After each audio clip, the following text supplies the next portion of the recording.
नमस्कार दोस्तों, मेरा नाम है अभिषेक शेंडे और स्वागत है आपका मेरे यूट्यूब चैनल स्टोरी कलेक्शन में। कहते हैं हर आईना सिर्फ हमारा अक्स नहीं दिखाता, कभी कभी आईनों के उस पार कुछ ऐसा भी होता है जो हमें देख रहा होता है, इंतजार कर रहा होता है हमारे एक गलत कदम का। आज जो कहानी मैं सुनाने जा रहा हूँ वो एक ऐसे ही आईने की है जिसके आर पार देखने की कीमत किसी की जान भी हो सकती है। तो तैयार हो जाइए, क्योंकि अब जो आप सुनने वाले हैं उसके बाद शायद आप भी रात में आईने में देखने से डरने लगेंगे। कहानी का नाम है वो जो आईने में दिखा। ये कहानी है सुमित की। सुमित ने हाल ही में शहर से दूर एक छोटा सा फ्लैट किराए पर लिया था। काम के चक्कर में उसे सस्ता और जल्दी मिल जाने वाला घर चाहिए था। मकान मालिक ने उसे सस्ते में कमरा दे दिया। बस एक बात बोली थी, आईने से दूर रहना, रात में कोशिश करना कि उसमें मत देखना। सुमित हंस पड़ा। उसे लगा कोई मजाक कर रहा है। भूत प्रेत जैसी बातों पर उसका कभी भी विश्वास नहीं रहा था। पहले कुछ रातें ठीक रही, काम से थक कर आता, खाना खाता और सो जाता। लेकिन एक रात करीब 1:30 बजे जब वो बाथरूम गया तो लौटते वक्त गलती से आईने में देख लिया।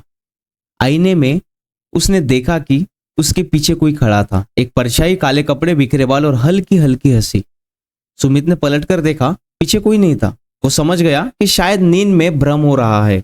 उसने लाइट बंद की और बिस्तर पर जाकर लेट गया। लेकिन फिर शुरू हुआ असली डरावना खेल। रात के लगभग 3 बजे उसे ऐसा लगा जैसे कोई उसके बिस्तर के पास खड़ा है। उसने आंखें खोली तो देखा एक औरत बिखरे बालों के साथ झुकी हुई उसे घूर रही थी। चेहरा पूरा धुंधला, बस उसकी चमकती लाल आंखें साफ दिख रही थी। सुमित की चीख निकलने ही वाली थी, लेकिन गला सूख गया था। वो हिल भी नहीं पा रहा था। अगले ही पल वो औरत गायब हो गई। सुमित पसीने से भीग गया। तुरंत उसने कमरे की सारी लाइट जला दी और टीवी ऑन कर दिया ताकि खुद को सामान्य महसूस कर सके। लेकिन तभी आईने में फिर हलचल हुई। टीवी में कुछ भी नजर नहीं आ रहा था, बस सफेद स्क्रीन और अजीब सी आवाजें। आईने में वही औरत अब भी थी।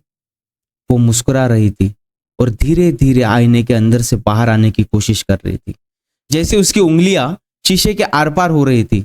सुमित ने डर के मारे आंखें बंद कर ली, फिर हिम्मत करके भागा और आईने पर एक मोटा कपड़ा डाल दिया।